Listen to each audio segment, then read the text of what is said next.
just I keep trying. Oh, there we go. Oh, it says the broadcast is live. We are live. Did we do it? We are live. Yes, we are. No intro this time. Having some technical difficulties. So welcome to a conversation on the Daily Bern. I'm your host, Eric Miller, joined by an awesome progressive candidate fighting for California's 1st district, Audrey Denney. How you doing, Audrey? I'm doing well. I'm excited to get to chat with you, Eric. Yeah, thanks for taking some time to chat with me about your race. You ran in 2018. You were, on a progressive platform in California's 1st district, which I'll pull up in a moment. You're endorsed by Sunrise Movement. I think you were the first candidate they endorsed this cycle, if I'm not mistaken. I was, yeah. Which is amazing. List of endorsements is a who's who: Moms Demand Action, Common Sense Gun candidate, all the California teachers unions, various unions, Sierra Club, Planned Parenthood, and so forth. It's all listed on your website, which I'll plug a bunch of times because you refuse corporate PAC money and you're in the home state, and you could use donations like nobody's business. Like nobody's business. So it's audreyforcongress.com. So go make a donation, and I'll pull that up again in a few minutes. But just a pulse check. What is the state of the campaign? It's really, really hard to believe that we're 13 days away, because this has been my entire life for 3+ years, right? And it feels really, really exciting because all of the momentum is behind us and really, really pushing us through. We've outraised the incumbent congressman $2.2 million to $1 million with an average contribution size of $47, where over 70% of that is right here from my district. And my district is a poor district. We don't our average median income for a household of 4 is less than $50,000 a year. So, so it's that the fundraising is going well. We've got some more to do to make sure that we get all of our media out that we want to do. Our last poll came back out October 5th, and we were within the margin of error. So we were already in striking distance then, and then only 10% of our paid comms had gone out, and we know those messages are moving. And so I'm elated, because it's just like this thing that seemed impossible in a district that has a 14-point Republican registration advantage now is not only possible, we're right there in the fight. And so it feels amazing. Amazing. And you overperformed last time in 2018. It was, I guess like a 3-point swing. So it was, Yeah, he normally goes back on 20-point margins. He's been in elected office for 18 years. I think he started the year I graduated from high school. He's finishing his 4th term, his 4th and last term in the U.S. House of Representatives. Normally, our part of the world is not known for strong Democratic leadership. So I'm the first candidate that's ever really given him a run for his money, as they say.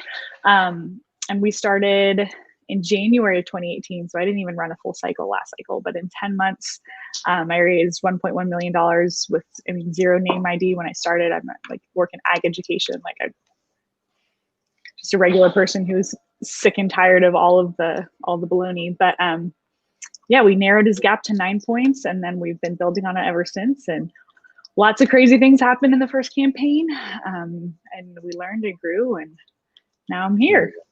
Amazing. Yeah, I do want to focus on how terrible he is, because he's particularly terrible.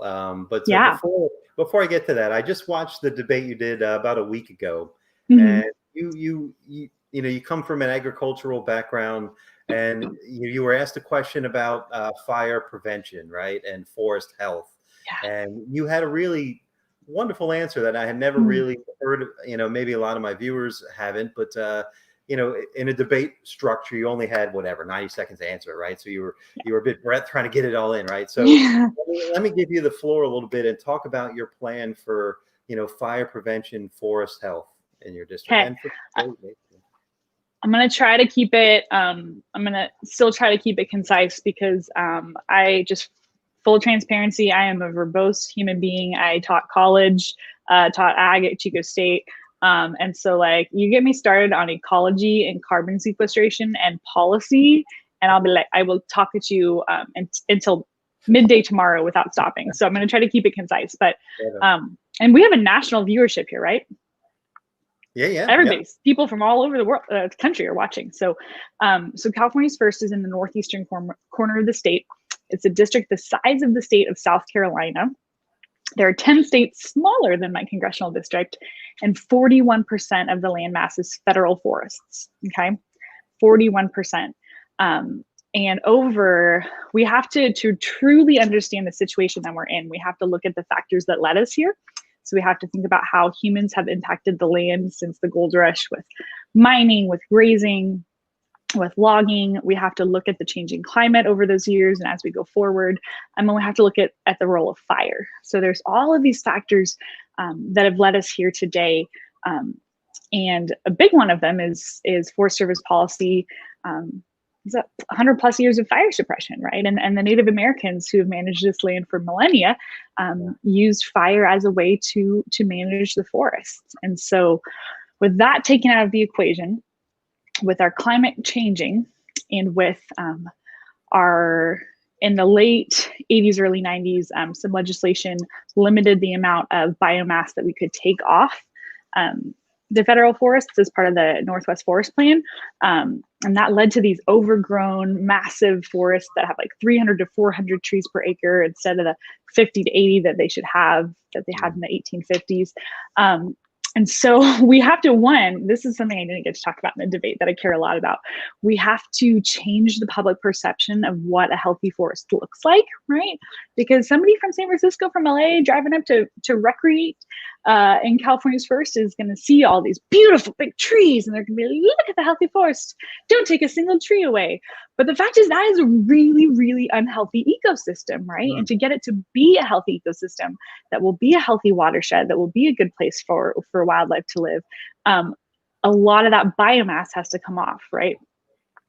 So if you listen now, I'm an equal opportunity blaster of both sides of the aisle when it comes to politics.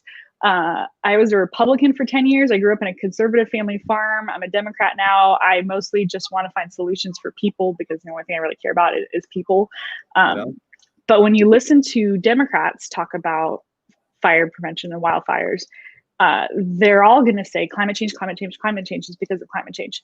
Absolutely has a part of it, right? Mm-hmm. Fire seasons are longer, summers are hotter, fuels are drier. All of that adds to it. When you listen to Republicans, they're going to say it's vegetation management. We've got too much biomass because those damn environmentalists won't let us do our projects and they're holding us up in court. That's also true, right? Yeah, there are litigious environmental groups that are holding good projects up in court. But what no one seems to grasp is the complexity and the interconnectedness of it, right? And so what we need to do, wait for it, here's the answer, one of the many answers, is there are already mechanisms in law under the Farm Bill that are called stewardship contracts, right? And the stewardship contracting process brings together local, state, federal government, Native American tribes, environmental groups, private business, loggers, all into the same room to make a plan for what a certain section of forest should look like, right? An integrated natural resource management plan. Believe it or not, we are at a point in history where basically everybody agrees what a healthy forest looks like. And so those group of stakeholders sitting around a table together can actually work together to make a plan. But here's the key point.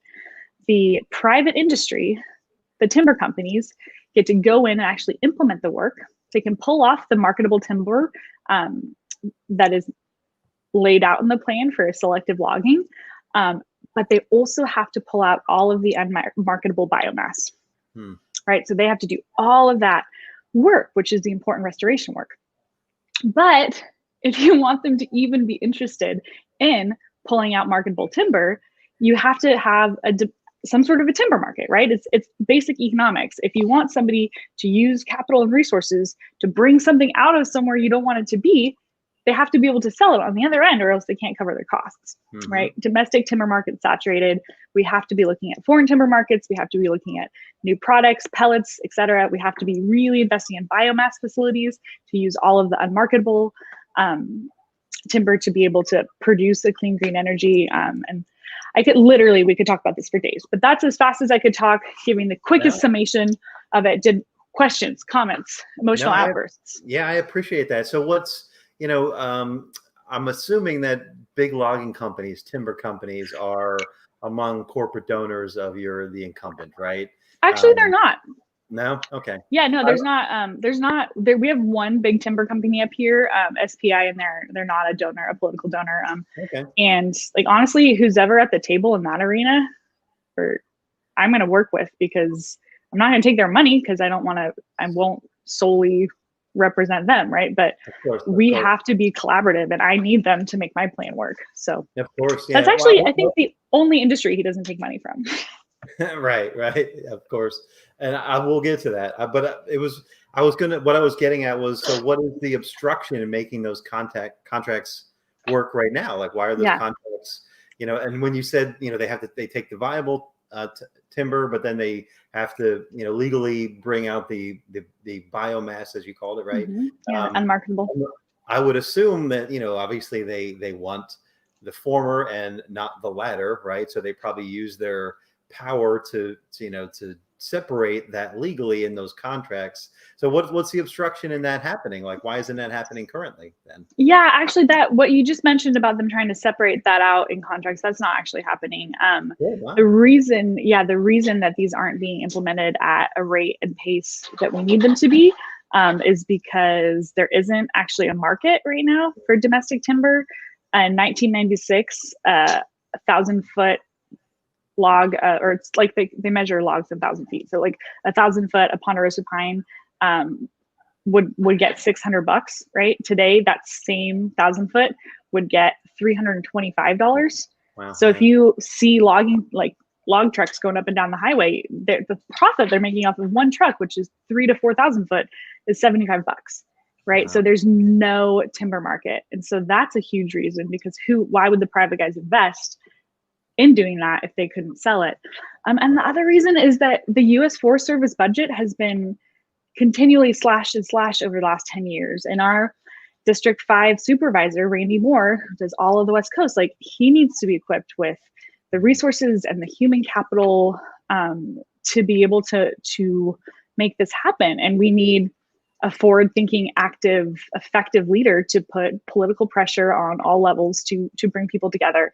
And as long as we have an ineffective representative who's not even showing up, who doesn't even believe that there should be a table, let alone bring people to the table, we're not going to make any progress. Right. Wow. So you do have an agriculture background. Did you cringe at that Joni Ernst moment earlier in the week when she was asked about Yeah. So here's the thing, is just don't pretend to know stuff that you don't know. Just don't do that. Yeah. So no, I grew up on a family farm in the central coast of California, just in the southern end of the Salinas Valley. We had cattle and grapes and hay and draft horses. I was really involved in 4-H and FFA, and came to Chico State to study agriculture education. And got my bachelor's and master's here, and worked overseas in ag ed. And all I worked in is ag education until I said, I know, I'll run for Congress. Right on. So what are the other what are the bigger crops in your district? I'm assuming there's a lot of farms, and what's your plan to make that more sustainable? Like, what would you, taking your studies and your work here how would you implement that to benefit your district agriculturally speaking? Awesome. Great question. So my district kind of looks like this, and the vast majority of the outlaying lands are federal forests, right? And trickled in through those areas, there are cattle ranches up north in Siskiyou County. We actually grow all of the horseradish for the entire, all of the horseradish is grown right there at the top. You can see there's a lot of strawberry plants that are started and then transplanted up in the Siskiyou County area as well, up very, very north. And then the valley, you can see from about Redding down through Tehama County, Butte County, and Glenn County. The main crops, main commodities are tree nuts. So we're talking almonds or almonds, depending on who you're talking to, and walnuts. We're talking about rice. We have a lot of rice farmed in the southern end of our district of the valley. And we have a lot of small farmers who are having really awesome diversified operations because there is a big local market here for locally produced food. And if I am one thing that some people find annoying about me is I am not an ideological purist. Like I am so wanting to find solutions for people and problems, that I will look at every single solution and try to find what's good in it to move the needle forward. And if I died today, I would want to be remembered for moving the traditional conventional ag system closer to not only believing in climate change, but knowing that they can influence and mitigate climate change. Like that's in my professional career, a lot of the work I've been doing up until now. So I'm never going to be the person who pits people against people, Republicans and Democrats, conventional versus organic. Like that's not my style. That's not how I roll. I look at system wide, how can we get better outcomes? And so from a farming perspective, right, you have to think about different things, right? You have to think about, in a traditional sustainability framework, right, you have to think about the social impacts, like what is the farm, like what's the farm doing for the community, but also like how are you treating your labor? We're talking about environmental, obviously any sort of environmental effects that you're having negatively, but also what are the positive effects? Are you mitigating climate change? And the economic point of view, can the farmers make it? Literally, can they keep farming? And the last piece that we often forget in our sustainability framework is production, which is just like, are we meeting the needs of the world's food, fiber, and shelter? And so all of the solutions have to be looked at through those 4 components. But when I get to help create the next farm bill, I really, really want to make sure that we are fully funding and focusing on the conservation title in the farm bill. Because honestly, that's how we get farmers hooked into becoming better farmers, right? Yeah. Most farmers, the only government officials they trust are the NRCS agents, Natural Resource Conservation Service, who come out and like help them with projects, right? Yeah. And so fully funding the NRCS, making sure they have, because they've been underfunded and understaffed, like almost everyone. But then being forward thinking about how we could transform agricultural policy to make sure all kinds of agriculture are at the forefront of mitigating climate change, right? Just a quick little side note, science time with Auntie Audrey, right? Carbon dioxide in the air is a bad thing, right? Carbon, when it's sequestered in the soil, is a good thing, right? Carbon in the soil is healthy soil, it's fertile soil, healthy food, healthy plants. And plants, I taught plant science. Plants are this magical creature that can take the carbon dioxide from the air and store it in the soil. And so healthy forests sequester carbon. Crops that are planted with cover crops that are covering the soil sequester carbon. Rotational grazing sequesters carbon. We have this whole suite of really commonly used agriculture practices that sequester carbon. And we need to be developing carbon markets so farmers can get paid for the ecosystem services that they're providing, and also make sure that farmers have all the tools that they need to be able to do this, right? And yeah. There's a couple things we could talk about: local processing and food hubs and all the other stuff. But again, I want to cover a lot of ground, but I mean, I know, so I'm trying to be quiet. No, not at all. You know, I suppose that's amazing. And let me just stop and, obviously your website is here. audreyforcongress.com. Here's the donate button. All of her issues are outlined. She has a ton of amazing videos. So go check out her site. Endorsements are here, like all the unions and things I mentioned. Yeah. So, there's a bunch of videos. I'll play one when we go out here, but you're very, clear in your policies where you stand and so forth. And, can I highlight one thing? Just scroll down that issues website. So if anyone is having trouble falling asleep at night, I highly, highly recommend you dig into the Rural Economic Development and Combating Climate Change tab, because that's at least 3,000 words that will knock you right out and you can sleep. So. But that's exactly what we need, right? And let me just point out, like you're being self-effacing but you're so articulate on that because you're passionate about it, right? And like anyone watching this, anyone in California's 1st District, anyone around the country, imagine Audrey on the floor, advocating for this, right? Who do you want? Do you want a corporate puppet, right? That, gets paid by fossil fuel industry and so forth, right? Or do you want Audrey out there fighting this fight? It's it's inexplicable that anyone, well, let's talk about how terrible the incumbent is, right? He's my quick cursory research, and correct me if I'm wrong, and feel free to springboard in any of these. He accepted money from PG&E even after the Camp Fire, which burned down Paradise and so forth. He voted against background checks, renewing the Violence Against Women Act.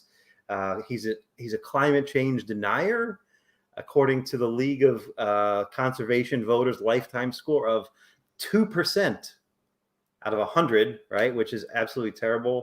Defended Donald Trump on family separation, takes tons of corporate PAC money, on and on and on. He's particularly terrible. Feel free to springboard on any of those or any that I missed. Great. I'll just pile on. So since we sent him back in 2018 for his 4th term, voted against protections for people with pre-existing conditions, voted against lowering drug prices, against HR-1, which was strengthening ethics rules, expanding voting rights, etc. You already talked about HR-8, universal background checks, voted against S-47, which is a wildly bipartisan public land funding bill. 50% of our district is public lands. Tom Mcclintock in the 4th, who's also, not everybody's favorite, voted yes on that. So it's made a vote after vote after vote that are in the interest of big pharma, insurance companies, Chevron and Exxon, Verizon, AT&T, et cetera, that are his corporate sponsors who he works for, right? But besides making bad votes and being bought and paid for, he's also just completely ineffectual, and not even, he's like a backbencher for his party. Like our race isn't getting any attention because he's not a supervillain, right? And nobody, even in his own party, really recognizes that he's there because he's honestly just a seat filler. And so in his 8 years, he's passed 2 bills to become pieces of legislation. One named a post office in the town of MacArthur, I'm sure after a lovely woman. And the second one granted 310 acres in Lassen County to the Susanville Indian Rancheria. Great. Both of those things are great. But I'm sorry. You have been on taxpayer-funded healthcare for 8 years, and you have been bringing in addition to the profits from your rice farm, you have been bringing in $174,000 a year. And all you've done is name a post office and set 310 acres aside for a First Nation that should have already had it. Like, it is beyond me that we continue to send him back. And so I, as a 33-year-old ag teacher, said, I don't know hardly anything about politics. I loved The West Wing. I watched that a bunch. But even I would do a better job than he, because I believe in climate change and I make data-driven decisions. And so I've worked my heart out for 3 years to say, no, you don't get to own the seat. You don't get to just be a member of Congress because you're of a certain party. And that's what we're doing up here. Yeah, amazing. You're going to make me cry. That's exactly the right, Stop. You're exactly the right person that we should have. We'd be blessed to have representatives like you, unbought, unbossed, right? Authentic on the policy. Let me just say it again, audreyforcongress.com. We're in the home stretch. She has fundraising goals. Please donate $10, $20, $100, whatever you can do, right? I'm assuming you also have phone banking, text banking. People can volunteer. Yes, from anywhere. absolutely. audreyforcongress.com/volunteer. People can sign up right there for phone banking and text banking. Our phone banking platform this year is actually super cool. You're on a Zoom call the entire time with one of our staff members or organizers. And so it's like, you're kind of like hanging out with somebody while you're doing it, which, let's be honest, in pandemic days, feeling like you're hanging out with anybody is kind of magical. Yeah, no kidding. Let me ask about the pandemic specifically. I'm assuming, what has he, and all the things we delineated, right, about how terrible he is. Give me another example of, how he voted, a vote he's done, where he took money from a corporate donor, where it specifically, adversely affected your constituency as it relates to the pandemic response. Yeah, so he voted, he voted for the CARES Act on March 27th, which everyone did. Somehow the federal government came together in 3 weeks to form some sort of comprehensive aid. And then, we haven't gotten anything since. Cool, use that $1,200 and live off of it for 7 months. So he voted against the HEROES Act in May and in October. The HEROES Act, is it perfect? No. Like, should we be worried about? Yeah, adding 2.2 trillion to the deficit. You want to know what would be really handy is if we hadn't done a big corporate tax giveaway in 2017, where we added 1.3 or 1.5 trillion to the deficit. That would have come in pretty handy right about now. That aside, the HEROES Act would have immediately provided funding for our local communities for contact tracing and rapid testing, which we desperately need in my part of the world, and for so many other crucial things for our rural communities. It was money for rural hospitals. It was flexibility in SNAP funding. So it was, he literally voted to take food away from children, right? It was a bailout for livestock producers, which would, for cattle producers, it would be equivalent to $128 a head. And they didn't do that. And so we're losing third and fourth generation cattle ranches, right? It was $500 million for SAFER grants, which are fire assistance grants, $500 million for firefighter assistance grants. Like, literally, like, he voted against those two pieces of legislation. And in doing so, you know, he made it easier for big corporations to take the money that's meant for our small businesses here at home. And he also attends anti-mask rallies and goes to veterans events not wearing a mask, and on his personal Facebook page is called COVID BS, and just generally in life does not make science and data-driven decisions, which is unacceptable. Yeah.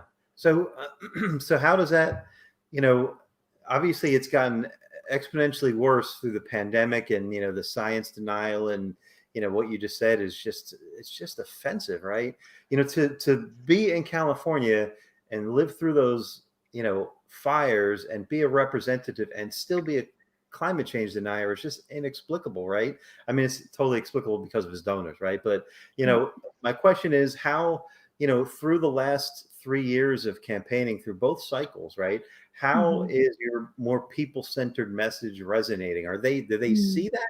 Like, they must, you know, a pandemic is reality and it endorses a universal healthcare plan, right? A forest fire, you know, endorses your, you know, fire prevention plan, and, you know, underscores climate change contributing factors and so forth, right? Is that resonating? Is that landing? Do people see it? Are their eyes getting squeegeed open? Yeah, and I can tell you both on kind of an anecdotal level and on a data level, which you already know I love. And anecdotally, whenever I have a chance to be with or in front of anyone, like, I can ask values-based questions and listen and be curious to a point where we come to some sort of agreement on something, right? And analytically, like, looking at our polling results, we're able now to capture college-educated Republican men and high school-educated Republican women that we couldn't capture in 2018, right? And our no-party preference voters, which make up a big section of our voters, and they're obviously either don't like either party or don't really care about parties. They're really issue focused, and we've seen a big shift from 2018 to our most recent poll of their support of our more people-focused, issue-focused campaign. And honestly, Eric, for me, that's super heartening, right? Because I think the combination of the polarization and the hyperpartisanship and the corporate influence in politics and the denial of science have come together to create this perfect storm and climate of what could very well be the undoing of the American experiment. And I don't like hyperbole. And if I had heard myself say that 3 years ago, I'd have been like, shut up, girl. But it's just true. And we all know that it's true now. And I want to be an example of a new generation of leadership that says, we won't be bought and paid for. We care for people. We put this partisan gamesmanship BS aside, and we work for solutions for our communities. And we believe in science. And like, it just doesn't seem like too much to ask, right? Like, we're paying their salaries. I'm a taxpayer. I paid way more in taxes than our president paid, right? Like, it doesn't seem like that should be too much to ask for. Yeah. Well, we have to take it, right? And you're on the front lines fighting the fight. So suffice it to say, I'm going to just say, when you get elected, you're not going to suddenly get on the House floor and start taking money from Rayonier or ExxonMobil or If I do, every single person that voted for me better like just march in there. And on like the theatrical stages, when you talk too long, they like pull you off with a hook. That's what they better do to me. Like I don't know. I know that like power and influence and money like inherently cause corruption. And so like I've told a bunch of people across this journey, like if I ever like, and like I have a decent sized ego. Like you have to have a decent sized ego to be able to run for Congress. Like my name's behind me. Come on, but like I need to make sure that ego keeps me focused on like being able to serve the people that I've sworn an oath to represent, and not turn into an ego that says I'm special and important, and I'm going to take your money, and I'm not going to give a rat's butt. Because like that's what happens, right? Is when people's egos get out of control, they're lent to wanting more power for the sake of power and influence for the sake of influence. And I hope that my friends and my family and my faith and my constituents will always keep me on the track of like, your purpose in life is to make life a little bit easier and a little bit better for those around you, right? To serve your community and serve your country and your world. And like, I really, really, really hope that everyone keeps me centered on that, because that's not something that is easy to do alone. Love it. Well, and you in 2018, you were endorsed by Justice Democrats, one of that first class of Justice Democrats, right? And a lot of those candidates, a few of those candidates made it through this cycle, even more so, not just Justice Democrats, but brand new Congress, so forth. A lot of rejecting corporate PAC money folks in the House, the Squad, Ro Khanna, Pramila Jayapal. We got Mike Siegel in Texas, Julie Oliver, J.D. Schulten, all the people I've been talking to, right? So you won't be alone in that, right? It used to just be, just a handful, but we're kind of getting to a tipping point. We're getting at a critical mass of, I'm looking at an extended squad, if you will, unbought, unbossed, uncorrupted, House representatives. So, And until we can get the vast majority of the Democratic Party to be like that, like we're still being hypocrites, right? And so the way that we do that is applying political pressure from the base up, right? And I don't honestly like that should not be a progressive or conservative issue, right? Like that should be like, this is fair and this is not corrupt. And we don't think the government should be corrupt. Again, super, super basic. And so I want to make sure that I can be a leader for other young people who want to say, hey, like, I think I can do that. And also I'm going to pressure the heck out of my like new bestest friends when I go back there. And I have a lot of old school Democratic congressmen from the North State, like I love and adore and are helping me so much. And like, I want to be the little voice in their ear, like their granddaughter that's like, hey, what if you did this? But it's system change takes a lot of different looks and shapes. So yeah, well, and you're fighting the fight. You're in the fight. It is, and it's appreciated. Let me just ask kind of one more policy question before we go. And again, before we do that, audreyforcongress.com, rejects corporate PAC money, send her $5, $10, $100, whatever you can do, make some calls and so forth. I heard you talking about there are 11 counties in your district, right? And there are urban centers, but there are a lot of rural areas, right? And there's a lot of things that go with that, right? Particularly during the pandemic, they don't have access to healthcare, which is going to be the video that I'll play on the way out. So you don't have to go into that too much because that's the clip I'll play. But, there's also during the pandemic, we have people trying to work from home or homeschooling, and, universal broadband is an issue, right? Yeah. And I heard you talking about small towns and small businesses just being shuttered, right? They're, these formerly vibrant towns are now, for lack of a less potent term, ghost town, right? Becoming ghost town. So, how would you invest in the rural areas of your district? Yeah, and that ghost town phenomenon, if you will, was happening long before the pandemic struck. Like our economies have been in decline up here since the late 80s, early 90s, and a lot of the forested the communities in the forested area, that happened when the laws came down that we weren't, and that happened almost overnight, that we weren't allowed to take any more timber or biomass off of federal forests. And for example, in Siskiyou County, vibrant county community. Used to have like 22 lumber mills.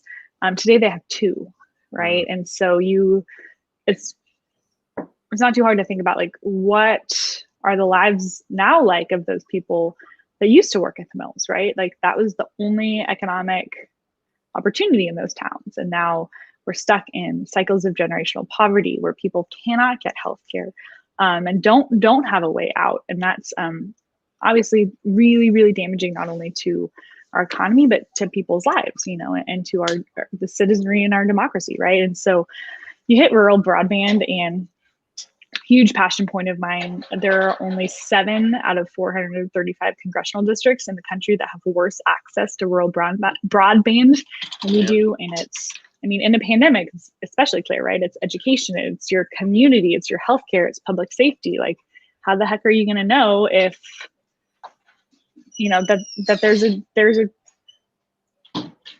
mandatory evacuation, right? If you're not connected. And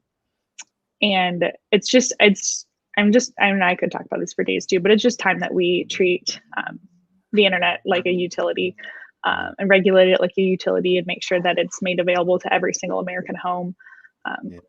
30% of rural households don't have the internet. And like, we did, the Electrification Act in 1936, like we invested boldly and federally. And that's what we have to do again to make sure that we can kind of close the digital divide. And like, okay, one more kind of philosophical thing, and then I'll let you do, whatever is happening next. But like, the digital divide only exacerbates the rural urban divide, right? And like, one of the big reasons that we're in this horrible, polarized, icky state that we're in, icky is the scientific word, is the rural urban divide, right? Because like, that's us working class folks in the rural areas are like, look at you coastal liberal elites with your good education, or not even you're just your fancy education and your job, whatever. Like, that is compounded by the digital divide that lets folks who live in rural areas, like all of my district, not be able to connect economically to the outside world. And so it's hugely, hugely important for a myriad of reasons. But anyway. That's such a great point. Yeah. And I never quite thought of it through that, in that context, but yeah, that is just another log on the fire to fuel the resentment, the divide, right? Yeah, well said. And let's just repeat it. The incumbent, not only is he not working to improve those things, he's paid to obstruct those things, right? So if you're in that district and you're not seeing that, you need to like do a little research on Audrey's platform. Go check out the Republican incumbents' donors. It's a who's who of preventing these things from moving forward, right? I didn't look, but I guarantee you there's some telecom on his donor list, right? Which would be right. Yeah. And I'm hearing that in every district. You'll be surprised to know that's common in most districts, right? Yeah. Well, again, it's audreyforcongress.com. Has early voting started?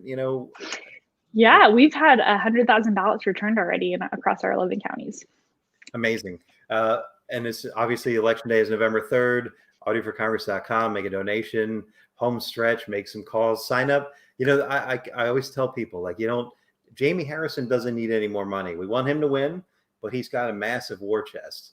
Audrey could use money. Yeah. If you're going to throw $20 at Amy McGrath, take that $20 and send it to Audrey, right? It'll go further, right? In terms of a smaller race, if you will. Yeah. And what he said, I only have to raise $284,000 in the next 13 days to fully fund my communications plan and pay my staff and my field program. So right on. I need your money. Great. Is there anybody else on your slate or in your area that you're running with that you want to make mention of? There is a woman named Elizabeth Betancourt who's running for California State Assembly.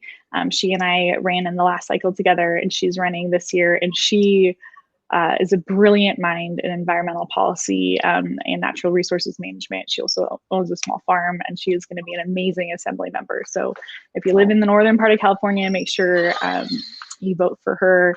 and make sure you support her as well, because she is just incredible.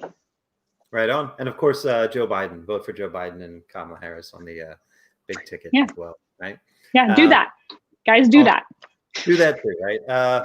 Well, Audrey, it's been a real pleasure to chat with you. And, thank you for running in 2018. And thank you for dusting yourself off and trying again. And, it's not an easy thing. It takes, thick skin and courage and, commitment to the change that you want to implement, right? It's not, and people can see it, right? There's a clear difference in talking to someone like you, who's an authentic advocate for the people, who has a passion. You wave your arms, you have, you have a personality. It's amazing, right?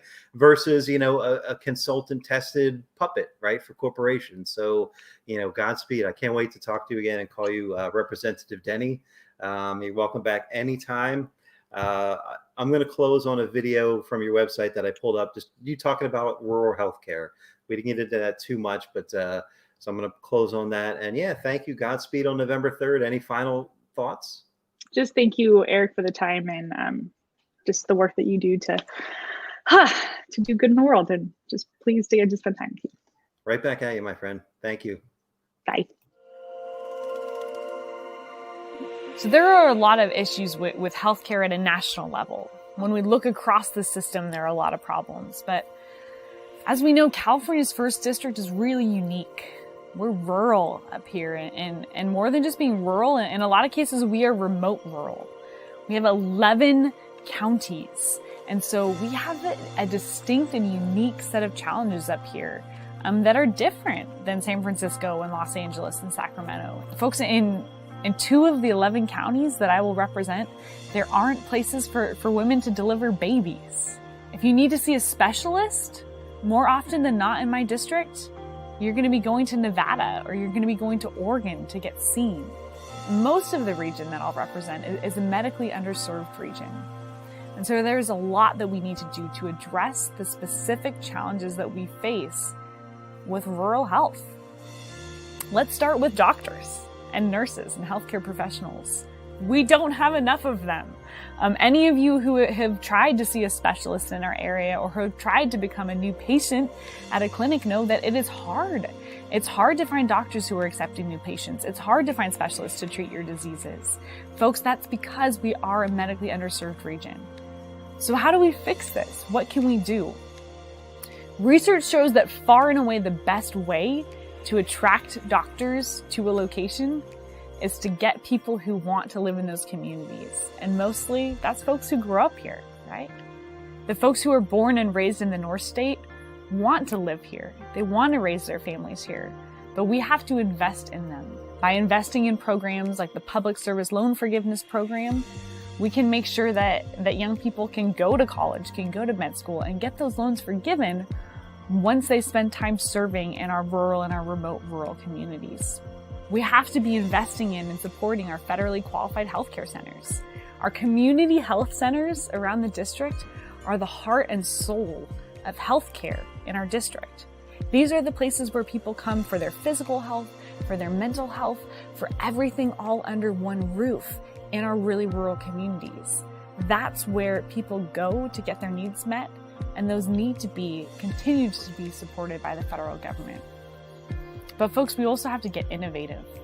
We have to figure out how to utilize telehealth more, how to build up our infrastructure and our cell service and our rural broadband so we can utilize telehealth services where people in our remote rural areas can call in and talk to a doctor about their symptoms, about their concerns, so they don't have to deal with extended driving times and extended wait times. We also need to be thinking creatively about allowing nurses to operate at the top of their professions and training EMTs to be care providers and integrated care providers in our rural communities.